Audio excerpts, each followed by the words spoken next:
So what we want to look at now is parametric surfaces, right? We will need parametric surfaces when we calculate in surface integrals, because the surface integrals would be over surfaces that are usually defined parametrically, right? Okay, so a surface in three-dimensional space, right? And we'll be referring to surfaces in three-dimensional space. So for example, this gray area here, right, from the notes, right? This is an example of a surface that's in three-dimensional space, right? So you have x coordinates, y coordinates, and z coordinates. Okay, so you have an x-axis, you have a y-axis, you have a z-axis, right? What I have is this surface over here, right, which is living in three-dimensional space, right? What we want to be able to do is we want to be able to describe something like this parametrically, or if we given a parametric description of a surface, you want to be able to graph it and get something like this over here, at least to understand where the graph of it will come from, right? Okay, so this here to visualize, right, you could visualize that, well, okay, this is what you have over here is you have actual probably a cube, right, and this is one side of the cube, right? This is a vertical side of the cube, right? Okay, so this is an example of a surface, right? This is a flat surface, right? But the flat surface is living in three-dimensional space, right? Right, and next example of a surface that we will look at is this cylinder here, right? So by the cylinder here, right, what I mean is the outside of the cylinder, right? The cylinders that we will look at, we're not going to really consider. You're going to consider that it's not going to have a top over here and it's not going to have a bottom over here. So if you want, this is here like a pipe, right? And what we're looking at is the surface of the pipe, right?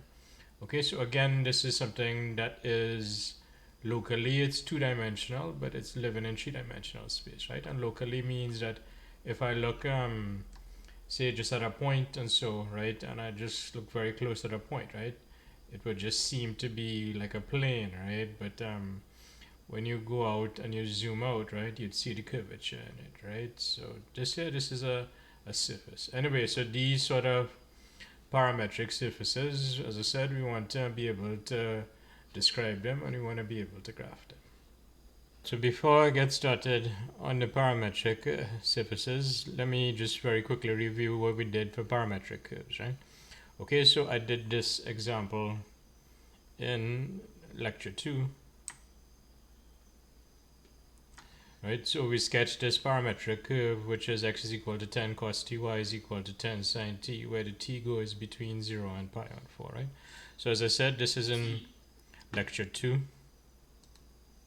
Right, you could look at and just take a look at lecture 2 and just review what I did over here, right? But I will very quickly go over it, right? Okay, so how would you sketch this parametric curve, right?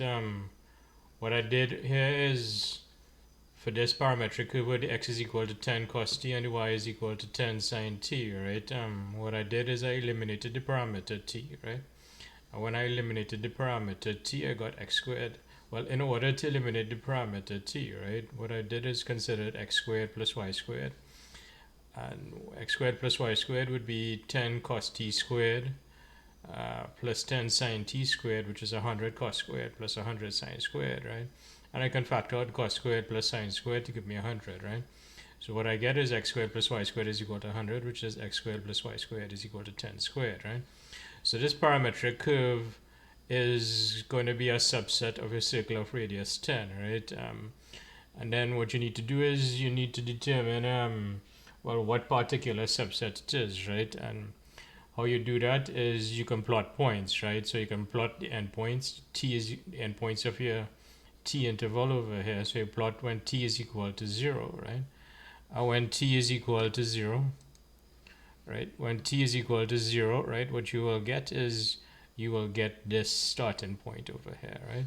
And when t is equal to pi on 4, you're going to get this endpoint here, right?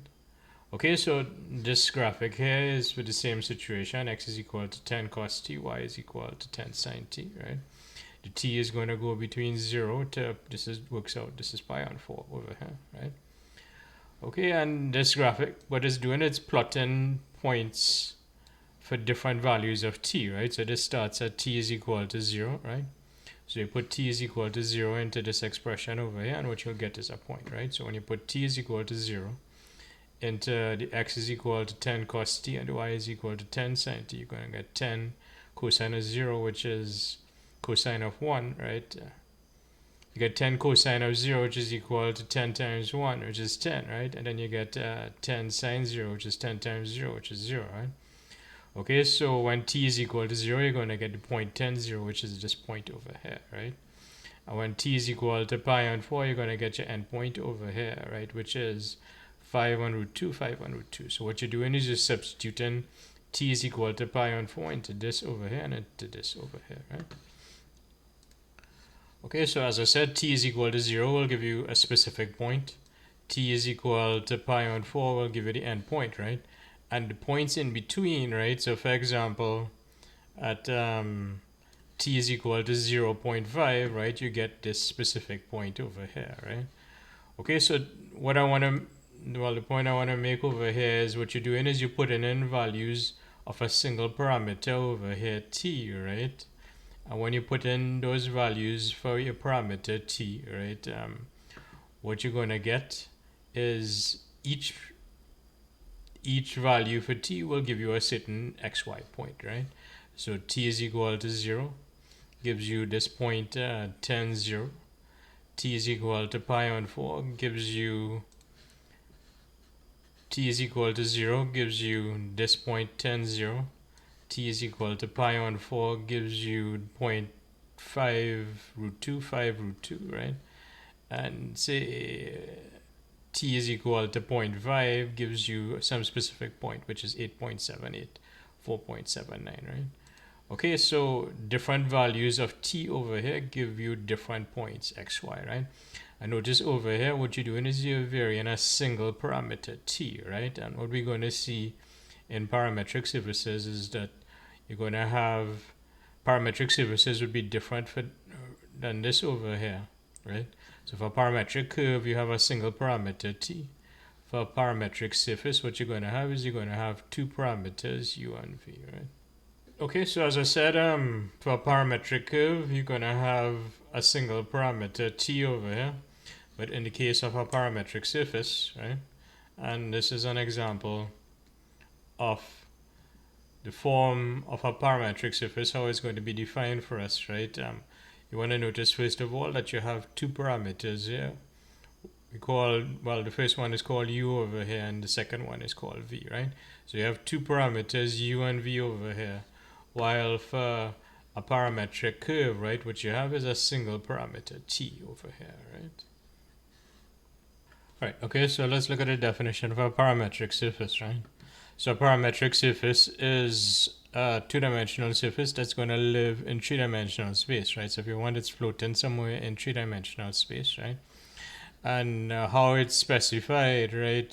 It's similar to the specification of a parametric curve, right? So remember, for a parametric curve, you need to specify x as a function of t, y as a function of t, and then the t, you need to get a range of values for the parameter small t over here, right? Okay, so x is given as a function of t, y is given as a function of t, and the t lies between values a and b here, right? Now in a parametric curve, you could write it in vector notation where this here is your x component, so the x is equal to f of t and the y is equal to g of t. And this is saying that the t lies between a and b, right? So this is for a parametric curve, right? And for a parametric surface, the definition is similar, right? What you're going to do is you're going to specify the x, y, and z now, but now the x is a function of two variables, u and v. Y is a function of two variables, u and v, and z is a function of two variables, u and v, right? Right. Now, okay, so this, and you have this condition here that the uv needs to belong to R, right? Where R is a region in the UV plane, right? So what this part is doing for you is this part is equivalent, or if you want, analogous to what happened for the parametric curve, right? So for the parametric curve, what you needed to do is you needed to specify values of t, right? The t has to lie between say in an interval here a to b, right? So likewise for us, this is what's going to specify the values for u, and this is what's going to specify the values for v, right? And most of the time, u is going to be some inequality like this. So for example, over here, the u lies between 0 and 1, and the v lies between 0 and 1, right? Okay, so this part over here is specifying the parameter values, right? Okay, so this is your parametric surface when you x as a function of uv, y as a function of uv, and z as a function of uv, right? But you could also write this in vector form, right? As you had a parametric curve, you could equivalently write in vector form. Same way over here. If you given the x, y, and z, you could also write this in vector form as well, right? Okay, and this form here is equivalent to the form with the x, y, and z with the u, v, and r, right? Here the x is equal to fu of v, right, which gives me this. The y is equal to gu of v, which gives me this. And the z is equal to hu of v, which gives me this last line here, right? So from your vector equation of a parametric surface, you can get the x, y, and z here. And conversely, if you have this x, y, and z, you can get the vector expression for the parametric surface. Right, so let's look at an example of a parametric surface, right? Okay, and here your parametric surface is described in vector form, right? Okay, so you want to notice this form over here, right? This is a specific example of your general definition for a parametric surface here, right? Anyway, so I have this particular parametric surface, right? And they tell you that your parameter values, the u and the v here, belong to R, right? Where the R, and they specify what the R is for you, right? So this R over here, this actually defines a rectangular region in the UV plane, right? Okay, so I have, this is my my parametric description. This is saying that the x is equal to u, so you see the x is equal to u. It's saying that the y is equal to 1, right? And it's saying that the z is equal to v, right? And the parameter values u and v have to lie between 0 and 1, right? Okay, so it's, you can, and sometimes they do this, right? What you can do is you can sketch your these parameter values, right, in UV plane, right? And your parametric surface, you're going to sketch in X, Y, and Z, right? So let me give you an example of what I mean by that.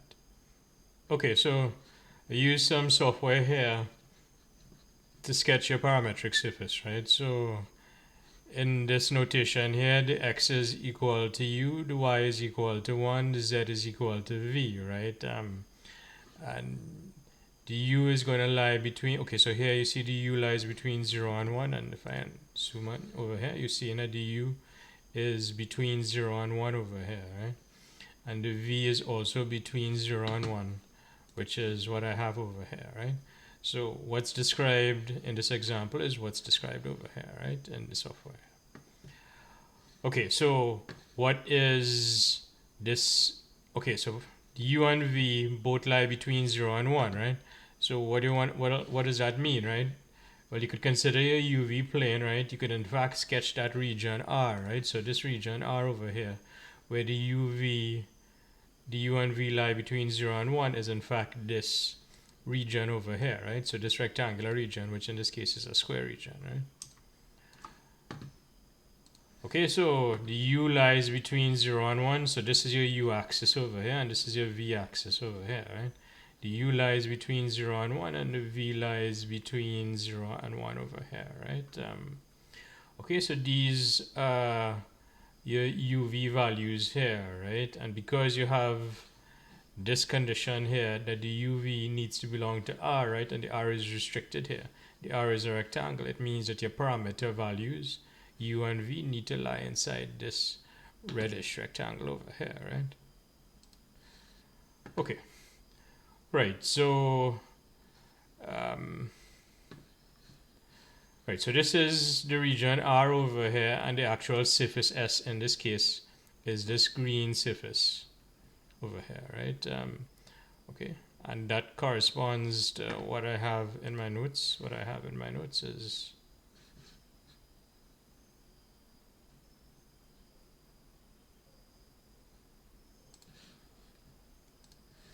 this here, right? Okay, so this surface S here is the same surface as this one over here, right? Let me remind you once again that if I have a parametric curve, right, for a parametric curve, what you could do is, in order to get your parametric curve, you could plot points, right? So in this example that I was looking at with the 10 cos t and the 10 sin t, if I put t is equal to 0 into over here and over here, I get 10 cosine 0, which is 10 times 1, which is 10. And if I put in t is equal to 0 over here, I'm going to get 10 sine 0, which is 0, right? So I'll get the point 10, 0, right? So what I did is I put t is equal to 0 into this x and this y, and that gives me a certain point, right? And I can do that for each point in my interval. The interval was 0 to pi on 4, right? Okay, so if I put in pi on 4, right, what I would get is when I put pi on 4 into this and pi on 4 into this, I get this point and I can plot that point, right? Okay, and if I plot like a sequence of points, right, that will in fact trace out my parametric curve for me, right? Okay, now it turns out that you can actually do something similar for parametric surfaces, right? Although this may not be the way that you're going to do it in general. If you're sort of stuck and so, you could always plot a couple points, right? So let's see what I mean by that, right? So I'm looking at this parametric surface, which is given over here, same one same example I was looking at, right? I'm using a slightly different graphic over here for the parametric surface. The region R over here is this yellowish reddish region over here, right? Okay, the U is going between 0 and 1, right? So this is your U axis, right? So you're seeing your U axis over here. The U is going between 0 and 1. And the V over here is going between 0 and 1, right? So this is the region R, right? And this is the corresponding surface S over here, right? So this is what we're interested in, the parametric surface, right? So this is your parametric surface S over here. But, right, in order to get it, you need to use everything, right? So you need to use this vector description over here, and it makes a difference what this region R is, right? What your parameter values are, right? Anyway, so what I said is I can plot some values, right? So let's see that, right? So I can put in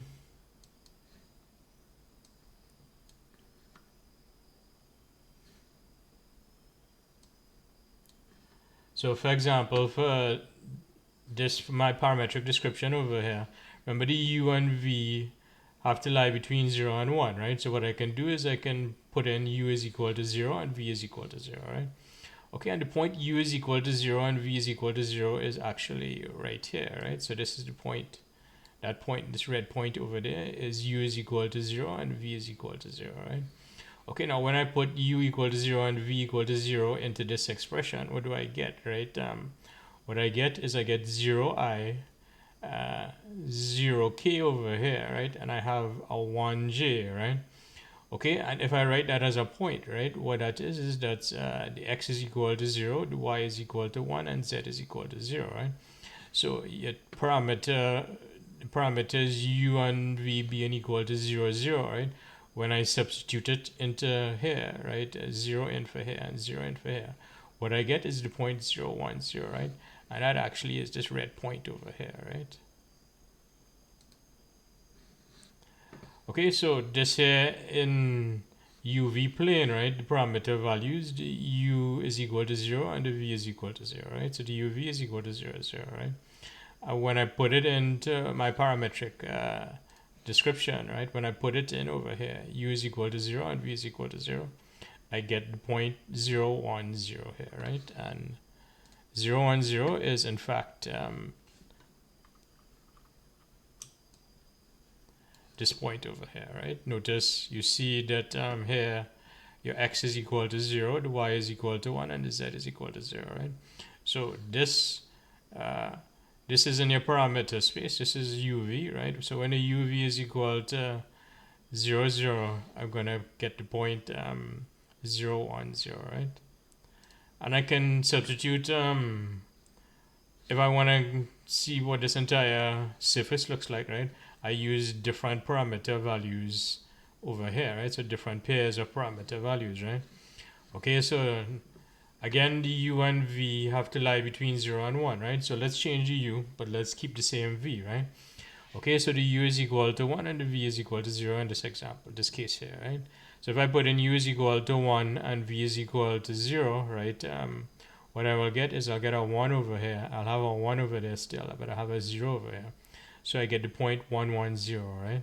And the point 110, so this is when u is equal to 1 and the v is equal to 0, right? When u is equal to 1 and v is equal to 0, that's actually this point over here, right? Okay, and u is equal to 1, v is equal to 0. This is in the parameter space, but in the surface, right? Okay, so when I put the 1, 0, right? So this is the 1, 0 over here. This is in uv, right? What I will get is the value 110, right? Which is this value over here, right? Which is this point over here, right? 110, right? Okay, so each point in your region R over here, right, will correspond to some point in the three-dimensional space, right? And when you move this point around, right, when you move the point around in the UV plane, right, what it's given you is it's given you the corresponding point in the three-dimensional space, right? And what you'd realize, well, okay, so for example, this corner over here where the u is equal to 0 and v is equal to 0 would give you this point, right? This corner over here will give you this corner, right? In three-dimensional space.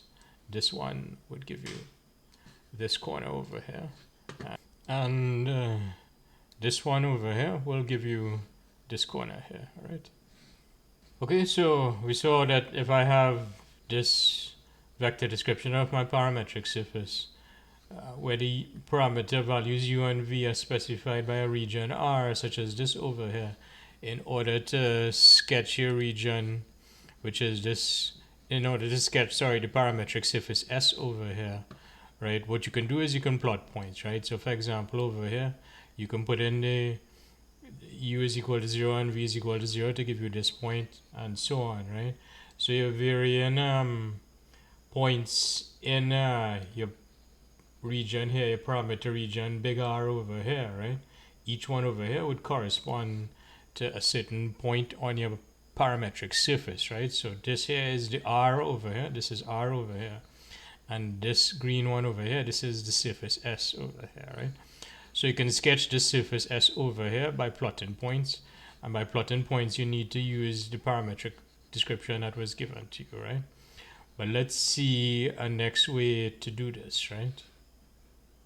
And so what I want is a way to figure out what the parametric surface is without necessarily plotting points, right? So we reason from what we have, right? Okay, so this is my parametric description that was given to you, and it says that the x is equal to u, right?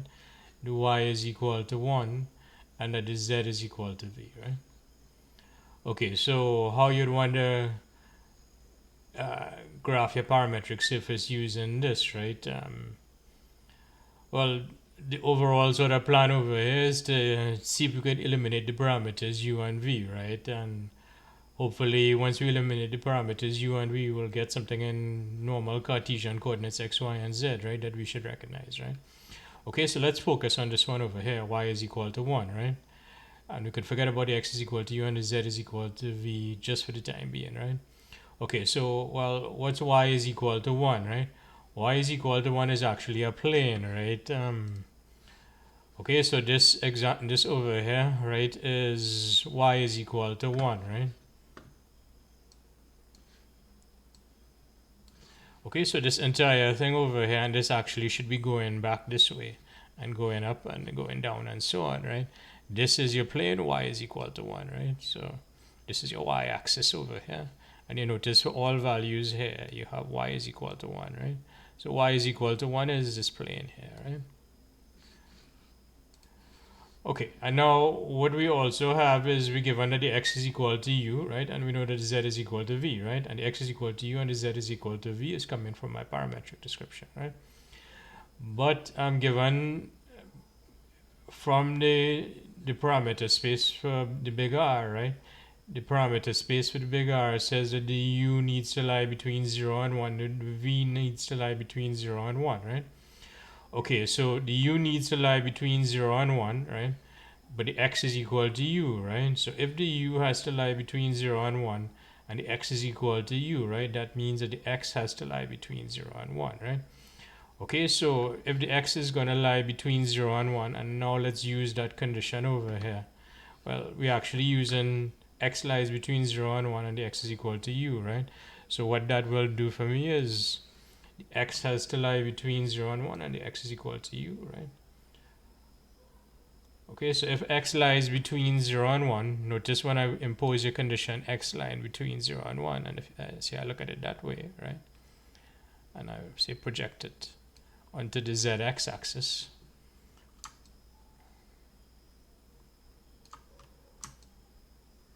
Right, you see under the x over here, the x values lie between 0 and 1 over here, right?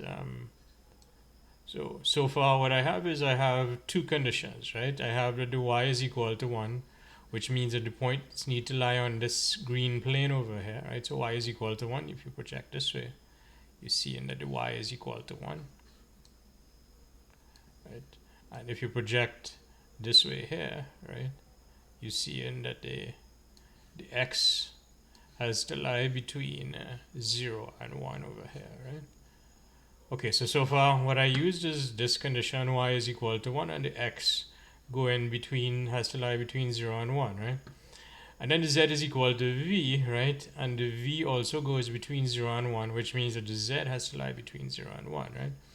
Okay, so the z is equal to v, and that lies between 0 and 1, and that actually gives me a next condition, right? So the z has to lie between 0 and 1.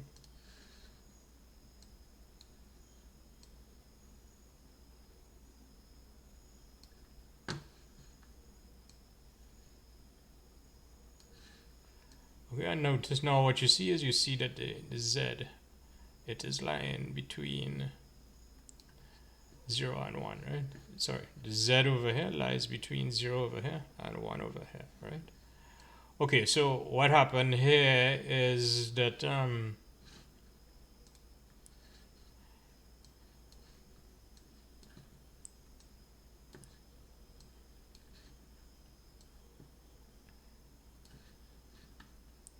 initially you had your plane y is equal to 1, so y is equal to 1 was just this big plane over here, right?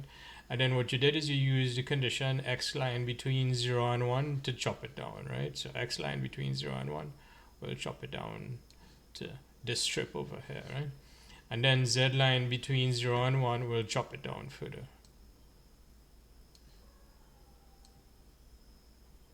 Okay, so this is what our surface S would be, right? So that would be a next way to sketch a parametric surface, right? You want to realize that this parametric surface is, what you're doing is you're starting off with the plane y is equal to 1, and you're truncating it, right? You're truncating it by this condition over here, by the x going between 0 and 1 and the z going between 0 and 1, right? Okay, so that's what I say over here. You start off with y is equal to 1, which is a plane, and then these two conditions will truncate, will chop your plane. And so what you're going to get is a smaller piece of the plane y is equal to 1, right? And something like this over here, this surface S over here, which is part of a plane that's been chopped, right? This is called a truncated plane. Right, so let's take a look at our next parametric surface, right? What this parametric surface will do for me is it'll give me a cylinder, right? So it'll give me this cylinder. Yeah, all right.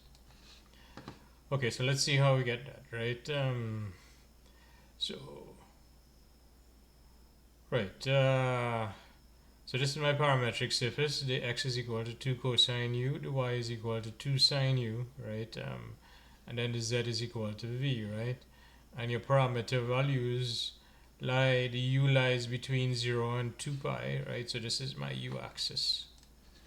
This is my region R here, and the u values lie between 0 and 2 pi, right? So 2 pi is roughly 6.3, right? Okay, so the u values lie between 0 and 2 pi, and in this example, the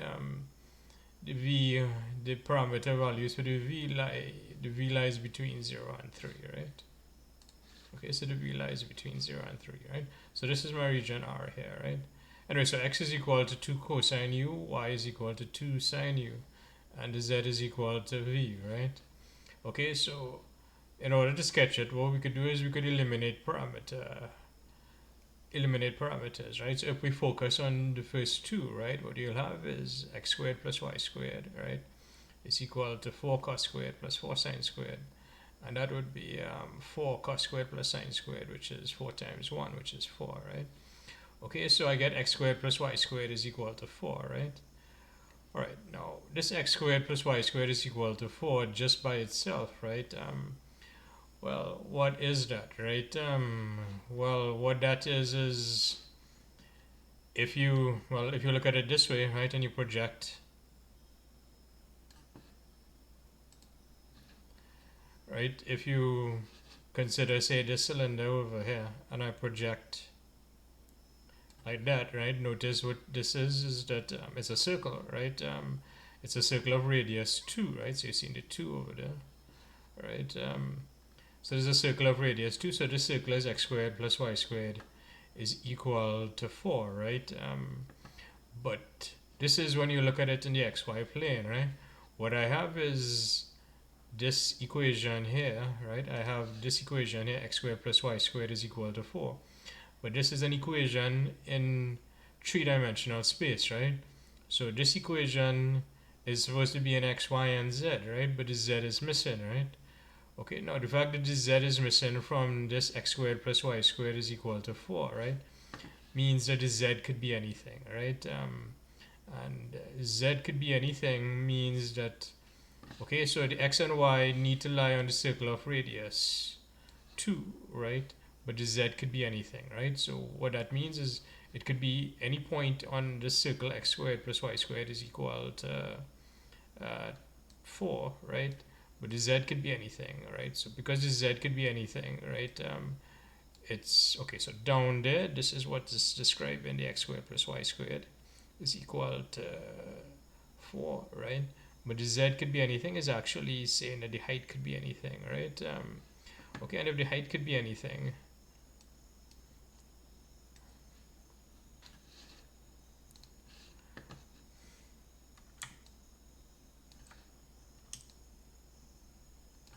what that means is if your height is anything, it means that your cylinder, in fact, this is the equation that you have over here, that the x squared plus y squared is equal to 4, is in fact a cylinder of infinite height, right? I mean, this is chopped off here because you need to graph it, right? And whenever you're graphing anything, realistically, you could only graph so much, right? So it's chopped off because of the software, right? But this is supposed to represent a cylinder of infinite height, right? So the x squared plus y squared is equal to 4, right? Is a cylinder of radius 4, right? Centered around your z-axis. So your z-axis, you see in the z-axis in the center there, right? So you see in your z-axis in the center, right? So that's your z-axis there in the center. Right, so this is a cylinder of radius, and this is incorrect. This is a cylinder of radius 2. Right? So it's a cylinder of radius 2, right? Because 4 is 2 squared, right? So it's a cylinder of radius 2 that's centered around the z-axis with infinite height, right? So that's what this first one is doing for you, right? Okay, but remember I have that the z is equal to v, right? And the v lies between 0 and 3, right? So using the fact that the z is equal to v and the v lies between 0 and 3 means that the z has to lie between 0 and 3, right? So if the z is lying between 0 and 3, so this piece over here is giving you the cylinder of infinite height, but this piece over here is saying that you need to chop the heights, right? The heights need to lie between z is equal to 0 and z is equal to 3, right? So when you chop the heights, what you get is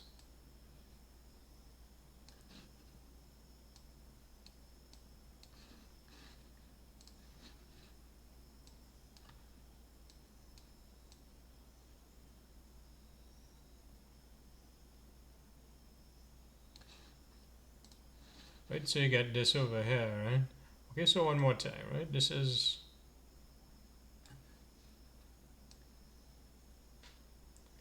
Right, so this is representing a cylinder of infinite height, right? But I have the condition that the z has to lie between 0 and 3.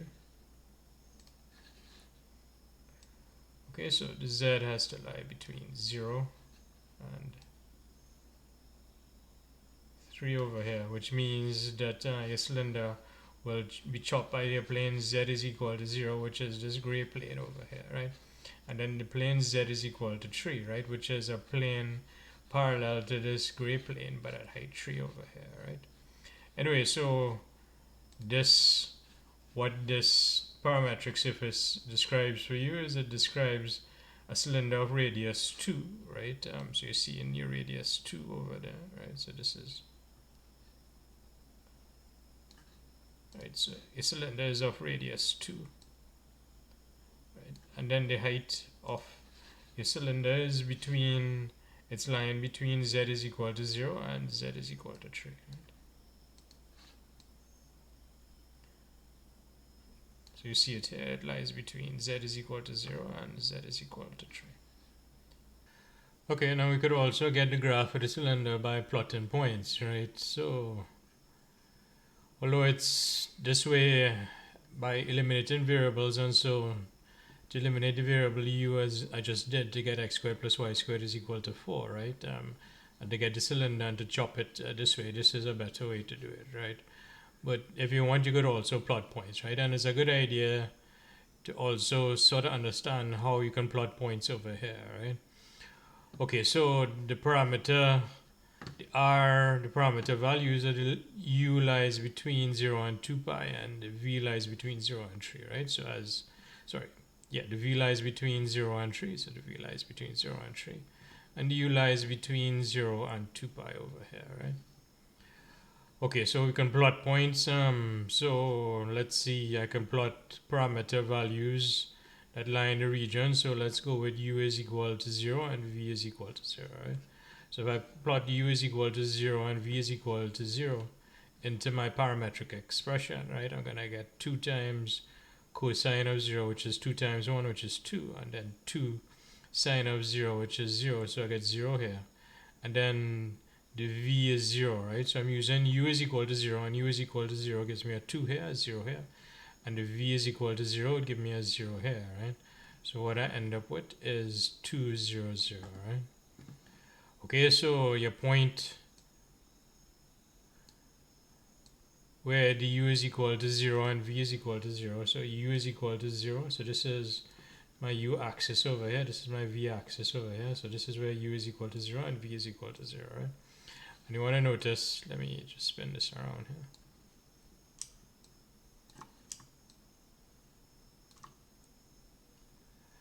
Right? When u is equal to 0 and v is equal to 0, what I get is x is equal to 2, right? Y is equal to 0, and then z is equal to 0. And that's actually this point over here on the cylinder, right? Okay, so let's look at, say, your point when the u is equal to pi on 2 and the v is still equal to 0, right? So when u is equal to pi on 2, right, that is about,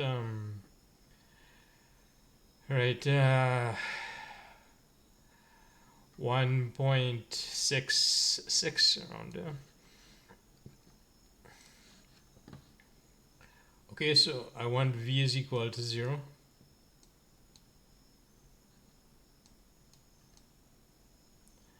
And u is equal to 1.66. Right, so that would be there, right? Okay, so when the u is equal to pi on 2 and the v is equal to 0, right? When u is equal to pi on 2 and the v is equal to 0, right? Which corresponds to this point over here. What's going to happen, right? I would get pi on 2 inside over there, right? And cosine of pi on 2 is 0, right? So I'm going to get a 0 over here. And then I'm going to get sine pi on 2, so which is 1, right? So I'm going to get 2 times 1, which is 2, right? And then the v is equal to 0, right? So what I have over here is when I put pi on 2 and 0 in for the u and the v, right? What I'll get here is 0 here, 2 here, and 0 here, right? Okay, which is in fact. Okay, so putting in pi on 2 and 0 for the u and the v, right, gives me the point 0, 2, 0, which is this point over here, right? And you want to notice that it actually lies along your bottom circle here, right? And you also want to notice that, okay, so the angle here is pi on 2, right? And if I look at my point,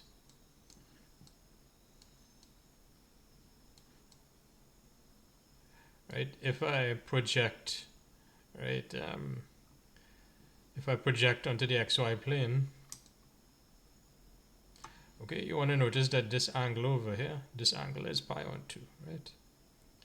Okay, this first one that I looked at where the u is equal to 0 and the v is equal to 0, right, which was this point here, right, gave me this point on the cylinder, right? Right, it gave me that point on the cylinder. Okay, and that point on the cylinder, right, you want, this is actually this theta over here, well, I'm using u over here, sorry, right? So this u over here is the same sort of angle that you'd have in polar coordinates, right? So the angle that if you want this line from here to this point, right, it makes sure the x-axis is 0, right? So your angle here, in the usual sense, right, when you measure an angle from your x-axis, the angle measured over here is 0, right? Right, and when you move this point, right, what you see that on your cylinder is actually moving around the bottom circle of your cylinder, right? Okay, so it's starting at your point 2, 0, 0 over there, and then when you move it along the u-axis, it's in fact rotating around the cylinder, right, on the bottom circle, right?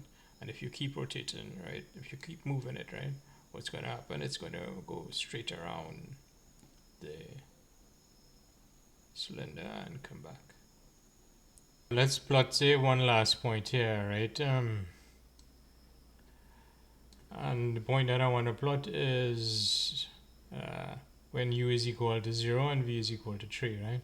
So if I put u is equal to 0 and v is equal to 3 into this, right, what I'm going to get is I'm going to get a 2 over here, right? I'm going to get a 0 over here, and then the v is equal to 3, right? So that means that my height is going to be equal to 3, right?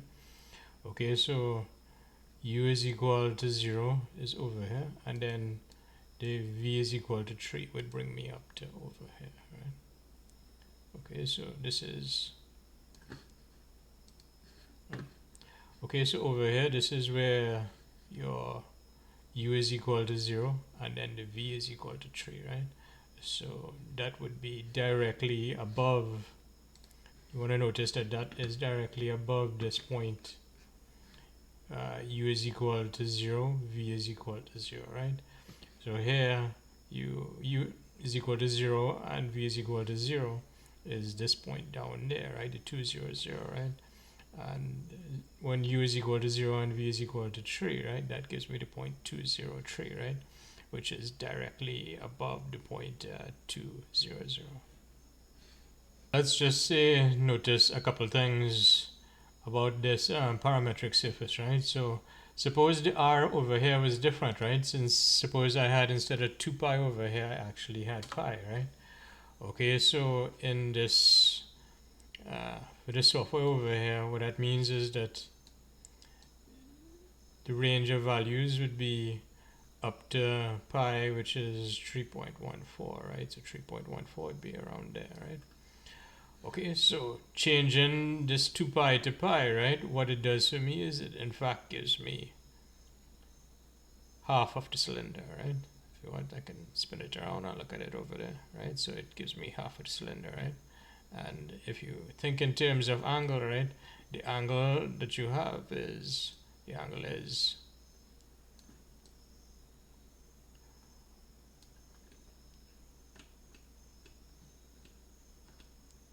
what you're doing is you get an angle from 0 over here and you're going around by pi, right? Okay. Or if you're looking over here along your cylinder and you're measuring your angle relative to the x-axis on this xy plane, right? Your angle is going from 0 over here to pi on 2 over here to pi over there, right? Okay, so that's if I change this over here from 2 pi to pi, right? So let's see if I had, say, 2 pi, right? So go back to the 2 pi.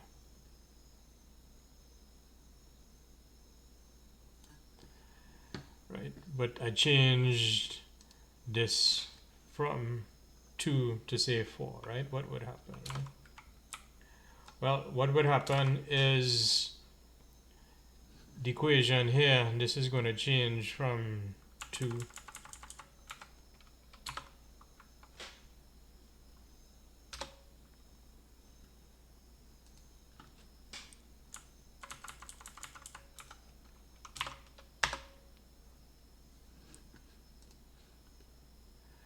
Okay, changing from 2 to 4, right? So changing what it was 2 over here before, 2 here and 2 here, and now I changed it to 4, right? Well, that actually just gives me a cylinder with a wider radius, right? And in this case, the radius is 4, right?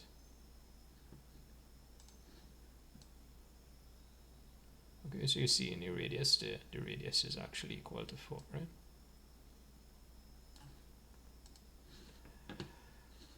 And then one last thing is changing these values over here will change the heights, right? So for example, if I change this to 5 here,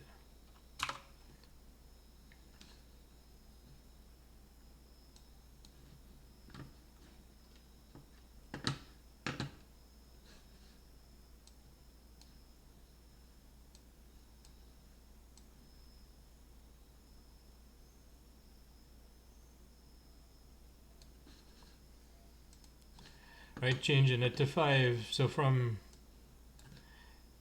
changing it from 3 over here to 5 over here is really just going to increase your height of the cylinder, right?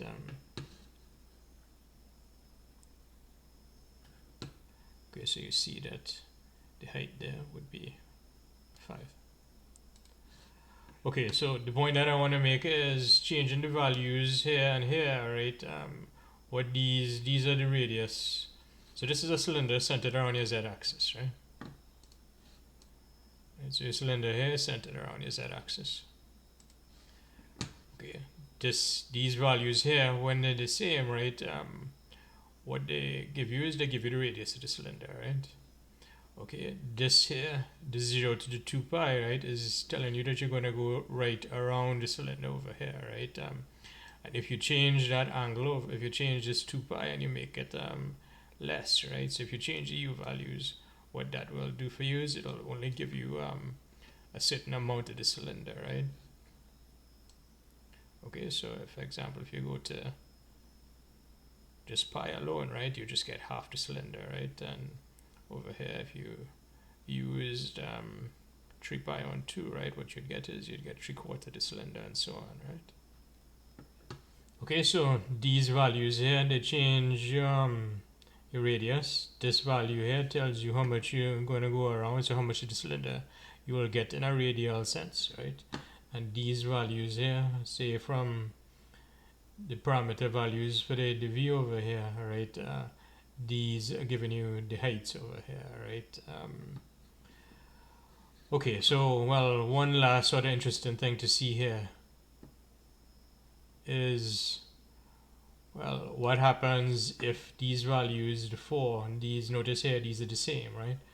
Well, what happens if I change them, right, if they're not equal, right? So if they're not equal, what I end up getting is, it's not going to be circular, right? It's going to actually be an ellipse, right? Okay, so this is when I look in the xy plane. Okay, and if I change this to say 3, right, what I would end up getting is I would end up getting an elliptical cylinder, right? Okay, so the cylinder will compress in one direction.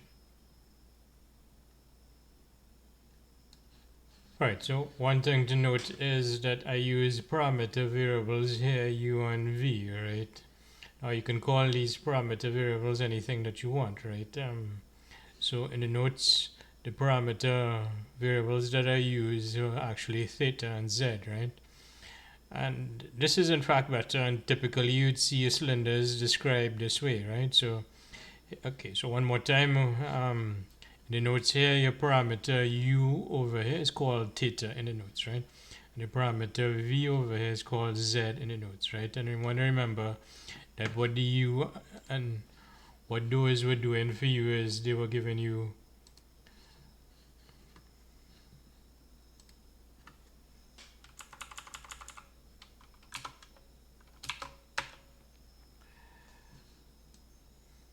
right. So the u values were giving you angle, right?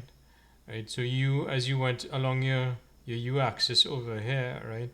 Notice the angle that you make with the x-axis is actually changing, right? So if I project down, I look at the xy axis, right? You see that the angle changes, right, with the u, right, when you change the u, right? So instead of calling it u, right, what I can do is call it theta, right? Okay, so your first parameter here, the u here, I can call theta, and that theta is referring to angle, right? And your second parameter is z, right? Okay, so the parameter v that we call v over here, right? Okay, so that was v here, right? In the notes I call z, right? And the z refers to height, right? So if you notice the v over here, if I change the v, I actually change the height, right? So that's why it's more standard when you are looking at cylinders to call your parameters instead of calling them u and v, right? You call them theta over here and you call them z, right? Because it's more descriptive, right? It just so happened over here I use parameter names u and v instead of theta and z, right? And the theta and z probably would have been a little better, okay? Right, so let me remind you about cross product. So I have vectors a and b in three-dimensional space. Here a is the green vector, b is the blue vector, and a and b, if they're not parallel, will form a plane, right, in a three-dimensional space, right? Okay, so when I take a cross product of a and b, right, what I would get is this cross product is in fact perpendicular to the plane containing the vectors a and b, right? Okay, so we're going to be using your cross products over here, right? So we're going to be using cross products if I have a parametric surface such as this cylinder over here. At each point in your parametric surface, such as any point over here in your parametric surface. So at each point in the parametric surface, such as this point over here, right, what I'm going to have is I'm going to have three vectors, right? So two vectors would be tangent to the surface, right? So one vector, this one over here is tangent to the surface at the point, right? So this is a point on the surface. This vector here is tangent to the surface at that point. This one is also tangent to the surface at that point, right? Okay, and then using those two tangent vectors, right, and what I can do is I can take the cross product of those and get a normal vector, right? Okay, so when I take the cross product of the two tangent vectors, I'll get a normal vector. And this normal vector is in fact normal to the surface, right? And we talked about what a normal vector to a surface is, right? A normal vector to a surface such as this one, right, is what you do is you have a tangent plane at the point that, okay, so you want normal vector to a point on a surface. So at this point, you're going to have some well-defined tangent plane, provided the surface is smooth, right? These two tangent vectors here would describe the tangent plane, and your normal vector here is going to be perpendicular to that tangent plane, right? Or if you want, this normal vector is going to be perpendicular to these two particular tangent vectors, right? And all three of these we're going to describe now, right? And you want to notice, well, before I come out of this diagram, that the vectors, the two tangent vectors and the normal vectors, they change according to the point that you on the surface, right?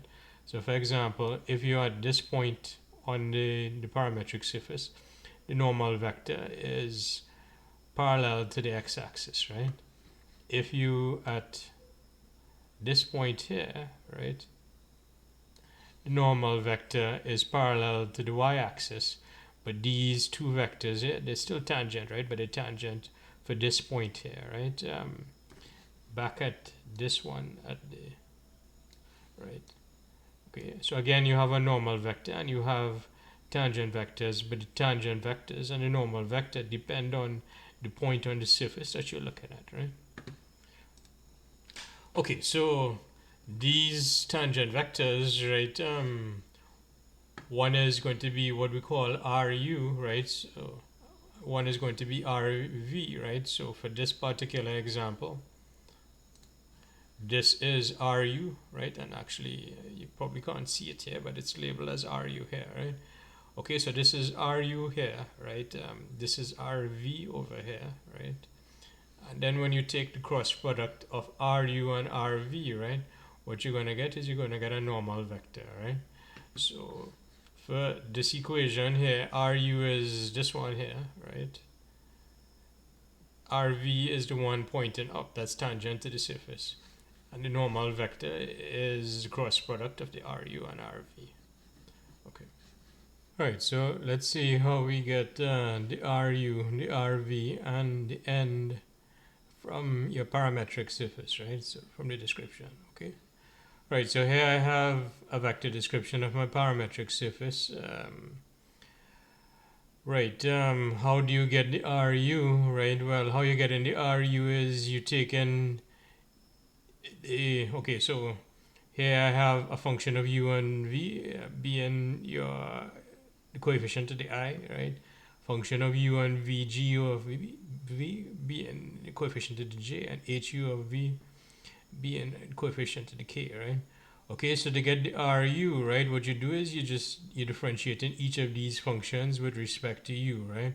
So you'll have df du over here.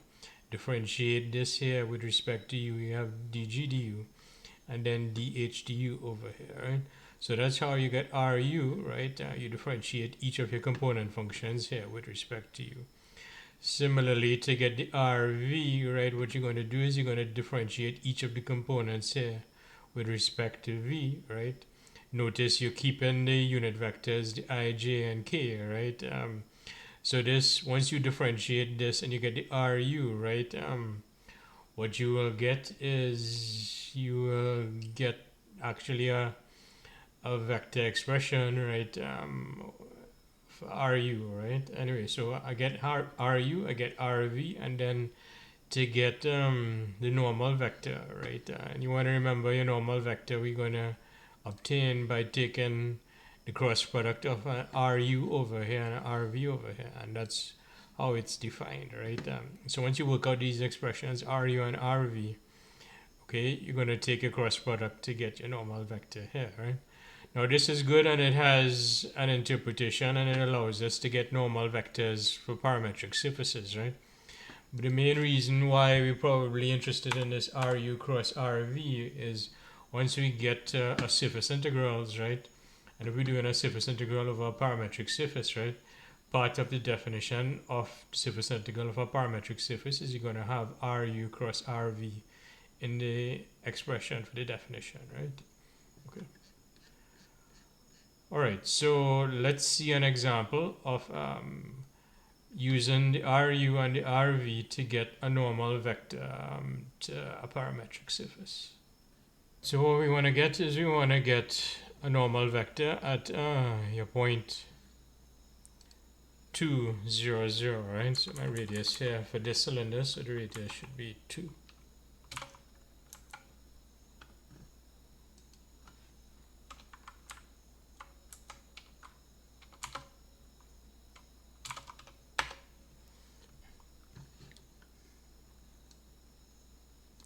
Okay, so at this point 2, 0, 0, I want to get a normal vector, right? And I want to use this expression. The normal vector is RU cross RV, where everything is evaluated at this specific point 2, 0, 0, right? Okay, so given your point 2, 0, 0, right? But in these expressions for RU and RV, right? To figure out a particular RU and a particular RV, such as this one over here, right?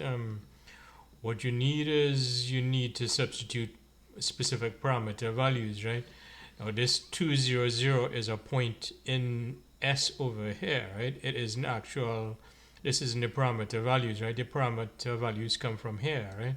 Your parameter values come from inside here, right? And the point that's corresponding to 200 in parameter values are when u is equal to 0 and v is equal to 0, right? So u is equal to 0 and v is equal to 0. So this is for various values of u and v, right? Okay, when the u is equal to 0 and the v is equal to 0, in the r over here, what I get is the corresponding point on the surface, which is 200, right?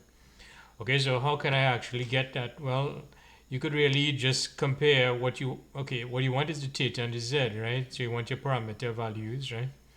Okay, so it's the parameter values, I should be calling this theta over here and z over here, right? Okay, so to get the parameter values, you'd have 2 cos theta is equal to 2, and you have 2 sin theta is equal to 0, and then z is equal to 0, right? Okay, so what that is, you can solve, right? What you'd have is 3 equations over here, right? 2 cos theta is equal to 2. 2 sin theta is equal to 0, and z is equal to 0, right? So that gives me that the z is equal to 0, right?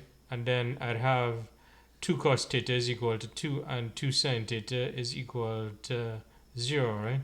And from those two trig equations, right, I can realize that the theta is equal to 0, right? Okay, so your point 200, right? The point 200 over here is going to correspond to parameter values. Theta is equal to 0 and z is equal to 0, right? Okay, and that's what you can check, right? When you put in theta is equal to 0 and z is equal to 0, you'll get 2 here, 0 here, and 0 here, which is your point 200, which is this point over here, right? Okay, so I need actual parameter values here because that is what goes into these formulae, right? Alright, now the next thing is, so this is my r over here to get the ru, and in this case what I want is r theta, right? Because the variables are theta and z, right? So I need r theta. So I need to differentiate each of these with respect to theta, right? When I differentiate the 2 sin theta with respect to theta, I'm going to get minus 2 sin theta. Here I'll get 2 cos theta, and here I'll get 0, right? Okay, so differentiate this with respect to theta, right? Differentiate the r, the component functions with respect to theta, and I will get minus 2 sin theta, 2 cos theta, and 0, which is just here, right? And then I differentiate the r over here with respect to z, and this cosine theta is just a function of theta alone, doesn't involve the z. So with respect to z, this will differentiate to 0, this will also differentiate to 0, and this will differentiate to 1, right? So the rz now is 0 here, 0 here, and then I get 1 times k, so I just have k over here, right? Okay, so what you want to notice so far once I differentiate is that these are expressions involving the parameter variables, right, which is theta over here, right? Right, so what I want is this r theta at a specific parameter value, right? And the specific parameter value is when theta is equal to 0 and z is equal to 0, right? So I put theta is equal to 0 and z is equal to 0 into this, right? And when I do that, I'm going to get sine 0 over here. So I'm going to get a 0i. I'm going to get a cosine 0, which is 1. So I'm going to get a 2 here, and then I get a 0 here, right? Okay, so r theta, when I have theta is equal to 0 and z is equal to 0, will give me 2j, right? And that is this 2j over here, right? This vector. This vector over here, this is your 2j here, right? Okay, and then similarly put in theta is equal to 0 and z is equal to 0 into this. Now, it just so happens that this here doesn't involve theta and z, so this is in fact constant, right? Doesn't make a difference what I put into it, I will still always get k, right? So if I put 0 in here and 0 in here, I will get k, right? And that would be the rz, right, at the point that I'm interested in, which is 200, right? Okay, so the rz is k, right? So this is this k over here, right? Okay, so the r theta is 2j here, the rz is k here. And according to this formula, to get the normal vector, I'll take the cross product of ru and rv, right? Okay, so my cross product of, well, in this case, the parameter variables are theta and z. To get the normal vector, I need at the specific point, right? I need r theta cross rz, right? Where the r theta and the rz at the specific point that I'm interested in, I worked out already, right? So I take cross product of the 2j and the 2k. When I work that out, I'm going to get 2I, which is this normal vector over here. Right? So from my parametric surface, from my description of my parametric surface, by figuring out what the r theta and the rz are and taking the cross product of those, I can in fact get a normal vector at a specific point.